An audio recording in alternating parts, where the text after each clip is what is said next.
तो क्या हाल है आप सभी की। उम्मीद करते हैं सब अच्छे होंगे, बढ़िया होंगे, अपने अपने घर पर मौज काट रहे होंगे। तो देखिए यूरोप इस समय बहुत ही तगड़े जो है ना रिस्क पर है, और वो रिस्क है यहाँ पर न्यूक्लियर वॉर का रिस्क। और इसके लिए यहाँ पर जो है ना यूरोप अपने लिए जो तैयारी है वो यहाँ पर कर रहा है। कुछ कंट्रियों ने तो यहाँ पर ये कहा है कि भाई अपने घर पर जो है ना खाना जमा करके रखो, पानी जमा करके रखो, दवाइयाँ जमा करके रखो जो इम्पोर्टेंट है, और यहाँ पर जो है ना अपने घर पर रखो ये।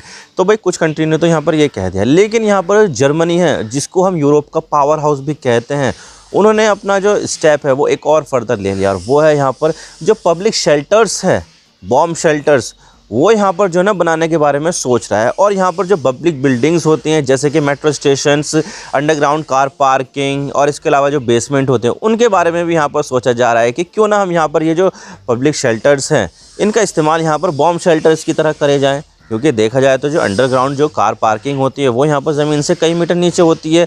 तो भाई यहाँ पर जो है ना ऊपर अगर बमबारी हो भी जाए तो नीचे फ़र्क नहीं पड़ेगा। और इसके अलावा जो मेट्रो स्टेशंस होते हैं अंडरग्राउंड में, तो वो भी कई मीटर नीचे होते हैं, जिसके ऊपर यहाँ पर बमबारी का भी असर नहीं पड़ेगा। तो एक बहुत ही अच्छा जो तरीका है वो यहाँ पर जर्मनी लेकर आ रहा है, ताकि यहाँ पर जो फ्यूचर में कोई सा भी कन्फ्लिक्ट हो और यहाँ पर जो है ना अंधी बमबारी हो, तो ऐसे में जो लोग हैं वो यहाँ पर इन अंडरग्राउंड शेल्टर्स में यहाँ पर छुपे हुए रहें, और इससे यहाँ पर जो जान है उसका नुकसान इतना ज़्यादा ना हो। तो भाई यहाँ पर जो जर्मनी है वो अपनी तैयारी पूरी कर रहा है। लेकिन क्या ये जो तैयारी है वो यहाँ पर एक नए वॉर की जो चेतावनी मानी जाए, आज के बारे में पूरी डिटेल के साथ बात करते हैं। भाई यहाँ पर जो जर्मनी है वो यहाँ पर क्यों कर रहा है, कैसे यहाँ पर जो रिस्क है यूरोप में वो यहाँ पर सामने निकल कर आ रहा है, और कैसे यहाँ पर जो यूरोप पर तैयारी कर रहा है, सब बात करते हैं। लेकिन उससे पहले अगर आप चैनल पर नए हो ना, सब्सक्राइब जरूर कर देना। वीडियो को चाहे लाइक करो डिसलाइक करो, लेकिन चैनल को सब्सक्राइब जरूर कर देना। तो चलो शुरू कर दो।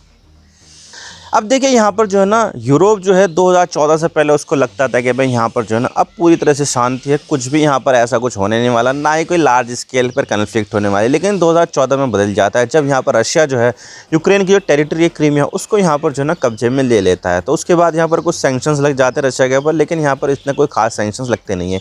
लेकिन मसला तो तब यहाँ पर आता है जब यहाँ पर 2022 में रशिया यूक्रेन के ऊपर हमला कर देता है, और यहाँ पर जो है ना बहुत बड़ा हिस्से को अपने कब्जे में ले लेता है। क्रीमिया तो पहले से ही था, लेकिन बाद में यहाँ पर जो है ना ये सब ले लिया। तो भाई इतना ज़्यादा चल रहा था तो दूसरे देशों ने भी यहाँ पर सोचा कि यार यहाँ पर यूक्रेन की मदद करनी चाहिए, क्योंकि यहाँ पर ये भी अपना भाई बंधु है, और यहाँ पर इसकी जो आइडियोलॉजी वो भी हमारे लिए है, और यहाँ पर हम इसको नेटो में भी शामिल कर देंगे।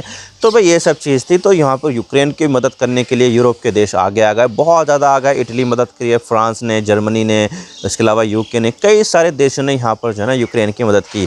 तो जर्मनी के जो बहुत सारे जो टैंक वगैरह थे वो भी यहाँ पर जो है ना यूक्रेन के पास गए, और यूक्रेन ने यहाँ पर बहुत ज़्यादा नुकसान भी पहुँचाया। लेकिन यहाँ पर अब जो है ना बहुत तगड़ा वाला खतरा हो गया है पूरे यूरोप को, क्योंकि देखा जाए तो यहाँ पर उसको तो ऐसा लगता था कि भाई यहाँ पर अब कोई भी लार्ज स्केल कन्फ्लिक्ट नहीं होगी, जो हो चुकी है वो हो चुकी है। वर्ल्ड वार 1, वर्ल्ड वार 2 और शीत युद्ध जो होना था वो हो गया, अब कुछ भी नहीं होगा। लेकिन यहाँ पर पूरी तरह से गलत थे, और यहाँ पर जो है ना रशिया ने यूक्रेन के ऊपर अटैक करके ये पूरी तरह से साबित कर दिया कि भाई यूरोप जो है वो यहाँ पर रुकने वाला नहीं है, और यहाँ पर ये अभी भी बैटल ग्राउंड बन सकता है। तो भाई ये जो चीज़ थी, इससे यहाँ पर यूरोप के देश उन्होंने सोचा कि भाई यहाँ पर यूक्रेन की मदद करनी चाहिए, ताकि यहाँ पर रशिया को रोका जा सके। तो भाई यहाँ पर यूरोप ने यहाँ पर यूक्रेन की मदद शुरू कर दी, बहुत तगड़े लेवल पर कर दी है।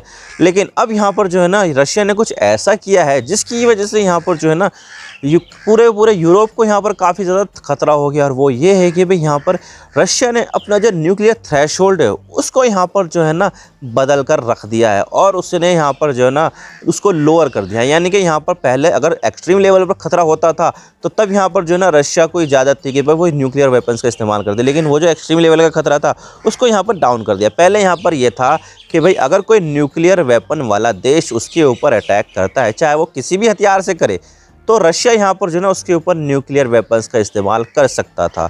लेकिन यहाँ पर जो है ना यूक्रेन, उसके पास तो कोई भी न्यूक्लियर वेपन्स नहीं है। तो ऐसे में यहाँ पर जो है ना रशिया की मजबूरी थी कि भाई यहाँ पर इसके ऊपर न्यूक्लियर अटैक यहाँ पर ना किया जाए।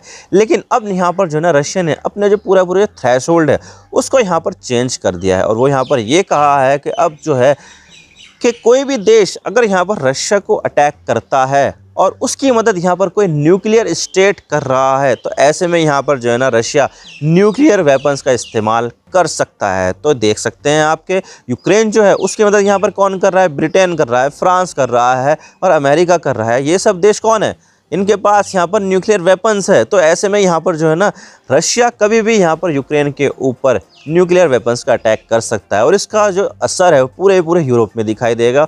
और जो ये मदद कर रहे हैं ना रशिया यूक्रेन की, बहुत सारे देश, जर्मनी मिलकर कर रहा है, फ्रांस और यूके, इनके ऊपर भी खतरा कहीं ना कहीं हो गया है, क्योंकि यहाँ पर ये हथियार दे रहे हैं, पैसा दे रहे हैं, दबा के दे रहे हैं। तो ये चीज़ जो है रशिया को भी पता है कि भाई यहाँ पर जो मदद की जाए यूक्रेन की वो यहाँ पर इन देशों से की जा रही है। तो रशिया जो है ना इन देशों के ऊपर भी अटैक कर सकता है, भले से ही वो नाटो का हिस्सा हो। लेकिन यहाँ पर जो है ना अगर बात यहाँ पर रशिया की एग्जिस्टेंस की आएगी तो भाई यहाँ पर जो है ना रशिया किसी भी तरह का कोई भी यहाँ पर जो है ना कदम उठा सकता है। अब देखिए यहाँ पर जैसे ही रशिया ने ऐसा किया कि न्यूक्लियर थ्रेशोल्ड को कम कर दिया, तो इससे यहाँ पर जो है ना पूरे पूरे यूरोप को खतरा हो गया है कि भाई अब यह जो वॉर है वो हमारे दरवाजे पर ना आ जाए, हमारे ऊपर हमला ना हो जाए। तो तब यहाँ पर जो है ना जर्मनी को एहसास हुआ कि भाई हमारे पास तो यहाँ पर जो शेल्टर्स है उसकी कमी है, क्योंकि यहाँ पर 2007 में ऐसा हुआ था कि भाई जर्मनी ने अपने देश में जो भी ज़्यादातर जो शेल्टर्स थे जो कोल्ड वॉर एरा के टाइम पर बनाए गए थे उनको यहाँ पर डिकमीशन कर दिया, यानी कि हटा दिया था उनको। अभी भी कुछ मिल जाएंगे लेकिन ज़्यादातर को यहाँ पर हटाया जा चुका है। तो भाई यहाँ पर ये जो है ना जर्मनी ने बहुत तगड़ी वाली गलती कर दी कि भाई उनको यहाँ पर बनाए रखना चाहिए था कि कभी भी यहाँ पर जो है ना खतरा हो सकता था। लेकिन उस टाइम पर जर्मनी को लगता था कि भाई अब कोई भी यहाँ पर जो है ना लार्ज स्केल का कोई भी खतरा नहीं होगा और यहाँ पर कोई भी वॉर देखने को नहीं मिलेगी, क्योंकि उस समय पर जो यूरोप है पूरा पूरा शांत था, कोई भी यहाँ पर वॉर नहीं चल रही थी, किसी भी तरह की कोई दिक्कत नहीं थी। तो तब यहाँ पर जर्मनी को लगता था कि भाई अब तो यहाँ पर कुछ भी नहीं है, मौज ही मौज काटेंगे, अब तो यहाँ पर कोई भी वॉर नहीं होगी। लेकिन यहाँ पर जो ना अब पूरा पूरा वॉर की सिचुएशन बन गई है एक जनरेशन के बाद, 2007 से 2024, यानी कि यहाँ पर जो है ना 17 साल में पूरी जो जंग का जो अंदेशा है वो यहाँ पर हो चुका है कि भाई कभी भी यहाँ पर जो जंग है वो यहाँ पर उनके दरवाजे पर आ सकती है। लेकिन यहाँ पर जर्मनी ने अपने जो शेल्टर्स थे उनको तो यहाँ पर डिकमीशन कर दिया था 2007 में। तो ऐसे में यहाँ पर जो है ना अब जर्मनी को लगता है कि भाई अब यहाँ पर फिर से जो शेल्टर्स है, फिर से जो बॉम्ब शेल्टर है वो बनाने का समय आ गया है। लेकिन यहाँ पर जो है ना अब इंफ्रास्ट्रक्चर इतना ज़्यादा खड़ा कर दिया है कि भाई जगह नहीं बच रही है। तो ऐसे में यहाँ पर जो एग्जिस्टिंग इंफ्रास्ट्रक्चर है उसी को यहाँ पर बम शेल्टर की तरह से इस्तेमाल करने के बारे में यहाँ पर जर्मनी सोच रहा है। जैसे कि यहाँ पर जो मेट्रो स्टेशन है वो गहराई में होते हैं, कई सारे मीटर जो है ना गहराई में मेट्रो चलती है। तो वही मेट्रो स्टेशन पर यहाँ पर वो जो है चीज़ ये बॉम्ब शेल्टर के तरीके से काम कर सकती है, क्योंकि यहाँ पर जो मेट्रो स्टेशन होंगे वो तो गहराई में होंगे, लेकिन यहाँ पर जो ग्राउंड पर जो सिचुएशन होगी वो अलग हो सकती है। ग्राउंड पर चाहे बमबारी हो जाए लेकिन उसका असर यहाँ पर मेट्रो स्टेशन पर बिल्कुल भी नहीं होगा। तो ऐसे में यहाँ पर जो जर्मनी की सरकार है वो यहाँ पर सोच रही है कि जो पब्लिक बिल्डिंग्स है तो उनको यहाँ पर कहीं ना कहीं ये सब चीज़ें देखा जाए कि क्या हम यहाँ पर इनको बॉम्ब शेल्टर के रूप में भी बदल सकते हैं। जैसे कि यहाँ पर जो प्राइवेट कार पार्किंग होती है अंडरग्राउंड, उसके बारे में भी सोचा जा रहा है कि हम यहाँ पर इसका इस्तेमाल भी यहाँ पर बॉम्ब शेल्टर के रूप में कर सकते हैं। और इसके अलावा यहाँ पर जो सरकार है वो यहाँ पर लोगों से कह रही है कि भाई जो तुम्हारे बेसमेंट है उसके लिए भी यहाँ पर जो है ना तुम तैयारी करके रखो और यहाँ पर जो है ना ज़रूरत पड़े तो इसको भी यहाँ पर अपना बॉम्ब शेल्टर बना लो। तो भाई इस तरह की जो चीज़ें हैं वो यहाँ पर की जा रही है, प्लानिंग की जा रही है। और यहाँ पर जर्मनी अपने आप को पूरी तरह से तैयार कर रहा है, क्योंकि यहाँ पर जर्मनी ने यूक्रेन की बहुत ज़्यादा मदद की थी। तो रडार पर तो जर्मनी है रशिया की, तो ऐसे में यहाँ पर जो ना जर्मनी कोई रिस्क नहीं लेना चाहता और यहाँ पर अपनी जो तैयारी है वो यहाँ पर पूरी करके रखना चाहता है। और ऐसा सिर्फ यहाँ पर जर्मनी अकेले नहीं कर रहा है, बल्कि यहाँ पर जो पोलैंड और नॉर्वे है वो भी यहाँ पर इस तरह की जो चीज़ें वो यहाँ पर कर रहे हैं। और 2026 में तो पोलैंड में ऐसा कानून लागू हो जाएगा भाई जो भी यहाँ पर बिल्डिंग होगी उसमें यहाँ पर पब्लिक शेल्टर भी यहाँ पर रखना होगा। तो इस तरह की जो चीज़ें हैं वो यहाँ पर जो है ना यूरोप में की जा रही है। और इसके अलावा यहाँ पर जो फिनलैंड और स्वीडन है उन्होंने तो यहाँ पर जो है ना डिफेंस बुकलेट भी निकाल दी है, जिसमें यहाँ पर ये बताया गया है कि भाई तुम्हें यहाँ पर अपने घर पर खाना स्टोर करके रखना है, दवाइयाँ स्टोर करके रखनी है और यहाँ पर पानी स्टोर करके रखना है, ताकि यहाँ पर कुछ भी ऐसी अनफॉर्चुनेट इंसिडेंट होता है या वॉर जैसी सिचुएशन होती है तो तब यहाँ पर तुम इन सब चीज़ों का इस्तेमाल कर सको और यहाँ पर जो है ना बचे रह सको। तो भाई इस तरह से यहाँ पर जो पूरा जो यूरोप है वो यहाँ पर पूरी तरह से कंसर्न में डूब गया है जब से यहाँ पर रशिया ने अपनी जो न्यूक्लियर थ्रेशोल्ड है उसको यहाँ पर कम किया है। और यहाँ पर जो है ना रशिया ने ऐसे ही कम नहीं किया बल्कि यहाँ पर जो है ना यूक्रेन को लंबी दूरी के जो अटैक करने की जो मिसाइल थी उसको यहाँ पर चलाने की अनुमति अमेरिका से मिल चुकी है। हाँ जी बिल्कुल, 300 किलोमीटर तक की जो दूरी की जो मिसाइल है उसकी चलाने की अनुमति यहाँ पर जो बाइडेन ने यूक्रेन को दे दी कि मारो, ये रही मिसाइलें, मारो। और ये मिसाइलें तो यूक्रेन के पास 1 साल पहले से ही थी, लेकिन यहाँ पर इसको इजाज़त नहीं मिली थी। और अमेरिका को ये लगता था कि भाई अगर यहाँ पर लंबी दूरी की जो मिसाइल है उसकी मारने की इजाज़त अमेरिका ने यूक्रेन को दे दी, तो तब यहाँ पर उसके रिस्पॉन्स में रशिया भी यहाँ पर जो है बहुत तगड़े वाला अटैक करेगा। और ऐसा अटैक करेगा कि भाई यहाँ पर जो यूक्रेन है वो काफ़ी हद तक बर्बाद भी हो सकता है। तो यहाँ पर अमेरिका को ऐसा लगता था कि अगर हम यहाँ पर यूक्रेन को लंबी दूरी की जो मिसाइल है वो मारने की इजाज़त देते हैं तो यहाँ पर जो है ना यूक्रेन के लिए ये सब चीज़ें घातक होगी। लेकिन अब यहाँ पर जो है ना जो बाइडेन अब राष्ट्रपति बनेंगे, रहेंगे ही नहीं, और यहाँ पर आ जाएंगे डोनाल्ड ट्रंप। तो उन्होंने यहाँ पर जाते जाते अपनी जो नीति है वो साफ साफ कर दी है, क्योंकि डोनाल्ड ट्रंप के बारे में नहीं पता कि वो यहाँ पर यूक्रेन और रशिया का जो वॉर है वो किस तरह से हैंडल करेंगे।